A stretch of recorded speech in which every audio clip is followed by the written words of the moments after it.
Kakagulat World. Confirmed. Alexandra Ayala, ang ating 20 anyos na Pinay phenom, pasok na sa main draw ng 2026 Porsche Tennis Grand Prix sa Stuttgart, Germany. April 13th to 19th, WTA 500 Indoor Red Clay Tournament. Hindi qualifying. Hindi lucky loser. Direct main draw entry.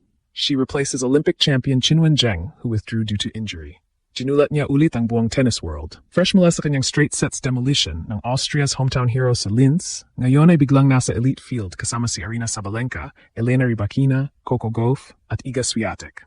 Habang si Alex ay naglalaro pa sa Linz at nagbigay ng statement win laban kay Julia Grabher, biglang nagpost ang official Porsche tennis account. Alex replaces Zheng in the main draw.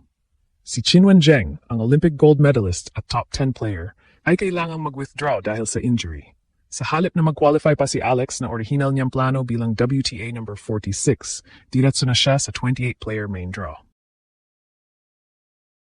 Ito ang unang beses na ganito ang nangyari sa kanya sa boutique WTA 500 na tulad ng Stuttgart, isang event na kilala sa exclusive field at iconic red indoor clay. Para sa maraming fans, ito ay destiny. Si Alex ay nag-prove na sa Linz na kaya niyang mag-adjust sa clay.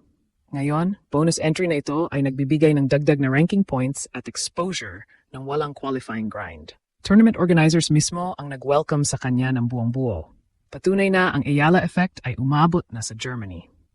Social media ng Pinoy community, instant explosion ng stars are lining at Go Alex, ipakita mo sa Stuttgart. Ang kumpirmasyon na si Alex ay direktang nakapasok sa main draw ng Porsche Tennis Grand Prix sa Stuttgart ay isang napakahalagang development hindi lamang sa kanyang season, kundi sa kabuuang trajectory ng kanyang career. Para sa isang 20 anyos na player na patuloy pang bumubuo ng pangalan sa WTA Tour, ang ganitong klaseng pagkakataon ay bihirang dumating, lalo na sa isang elite WTA 500 event na kilala sa limitadong 28-player field at sa presensya ng mga pinakamalakas na pangalan sa tennis world. Ang pagpasok niya bilang replacement matapos mag-withdraw si Zheng Qinwen ay hindi lamang simpleng administrative change. Sa perspektibo ng tennis analysts, ito ay isang strategic opportunity para kay Alex na mapabilis ang kanyang exposure laban sa top competition. Kung titignan ang teaming ng announcement, mas nagiging interesting ang storyline. Nang mangyari ang kumpirmasyon, si Alex ay kasalukuyang nasa momentum matapos ang kanyang solid na panalo sa Linz laban kay Julia Grabher. Ang ganitong momentum ay mahalaga sa tennis dahil ang confidence mula sa isang magandang performance ay madalas nagdala ng psychological advantage sa susunod na tournaments. Sa clay swing ng WTA Tour, kung saan ang mga players ay kailangang mag-adjust mula hard courts patungo sa mas mabagal at mas tactical na surface, ang early win sa clay ay nagbigay ng malaking edge sa mental preparation. Isa pang mahalagang factor sa analysis ay ang surface ng Stuttgart. Ang Porsche Tennis Grand Prix ay kilala sa indoor red clay courts na may kakaibang playing characteristics kumpara sa traditional outdoor clay tournaments. Dahil indoor ang venue, mas controlled ang conditions, walang hangin at mas consistent ang bounce na madalas pabor sa mga aggressive baseline players. Para kay Alex, na isang left-handed attacker na gumagamit ng heavy topspin at mabilis na pace sa rallies, ang ganitong surface ay maaring maging magandang environment upang ma-maximize ang kanyang offensive style. Ang pagpasok niya sa main draw ay nangangahulugan din na hindi na niya kailangang dumaan sa qualifying rounds. Sa professional tennis calendar, ang pag-iwas sa qualifying grind ay napakahalaga dahil nakakatipid ito ng physical energy at nagbibigay ng mas maraming araw para sa training at tactical preparation. Sa isang clay swing na puno ng malalaking tournaments tulad ng Madrid at Roland Garros, ang bawat araw ng recovery ay mahalaga upang mapanatili ang peak physical condition. Gayunpaman, hindi may kakailan na napakahirap ng field sa Stuttgart. Ang tournament ay madalas dinadaluhan ng mga world-class players tulad nina Aryna Sabalenka, Iga Swiatek, Coco Gauff, at Elena Rybakina. Ang ganitong lineup ay nangangahulugan na halos bawat match ay magiging high-level encounter. Ngunit sa developmental stage ng career ni Alex, ang exposure laban sa ganitong klaseng opponents ay napakahalaga.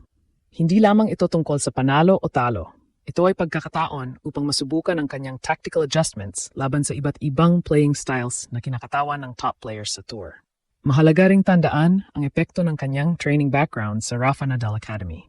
Ang academy ay kilala sa paghubog ng players na may matibay na clay court fundamentals, footwork, patience sa rallies, at strategic point construction. Ang ganitong foundation ay maaring magbigay kay Alex ng competitive edge habang patuloy siyang nag-adjust sa European clay season.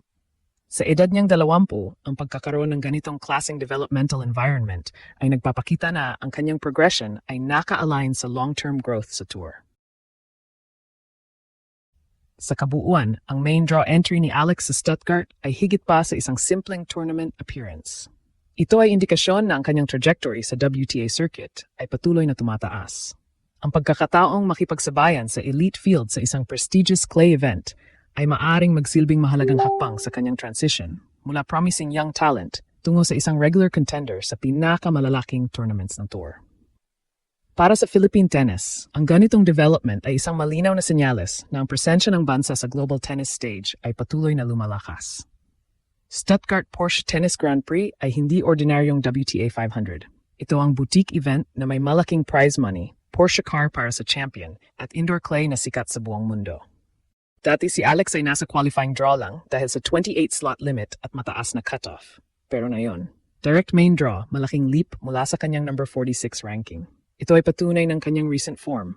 Mula Miami Open run tinalo si Iga Swiatek, Tony Nadal comparison parang young Rafa, hanggang sa Linz Clay debut victory. Ang clay swing prep niya sa Nadal Academy ay nagbabayad na. Sa Stuttgart, siya ay makakaharap ang pinakamalakas na field. World number 1 Sabalenka, Rybakina, Gauff, Swiatek at iba pa. Pero para sa kanya, ito ay pagkakataon para mag-build pa ng momentum papuntang Madrid at French Open. Fans na nag-react, ramdamang excitement na ito ay hindi basta replacement. Ito ay reward sa kanyang consistency at fighting spirit. Kahit may injury withdrawal ni Zheng, si Alex Merritt mula sa Linz ang nagbukas ng pinto. Para sa Philippine tennis, milestone to, isang young Pinay na biglang nasa lineup, kasama ang pinakamahusay sa mundo sa iconic clay surface.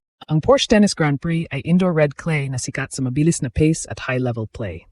Defending champions at past winners tulad ni Ostapenko, na posibleng susunod ni Alex sa Linz, ay nag-prove na kaya nitong magbigay ng surprises. Si Alex, fresh mula sa kanyang unang clay win sa Linz, 6-4, 6-3 laban kay Grabher, ay may bagong confidence. Ang kanyang lefty power, aggressive baseline, at mental toughness na pinuri ni Tony Nadal ay perfect match sa Stuttgart clay. Hindi na siya magiging underdog lang, siya ay may star power na nakita na sa main draw poster ng Linz at sa viral practice clips.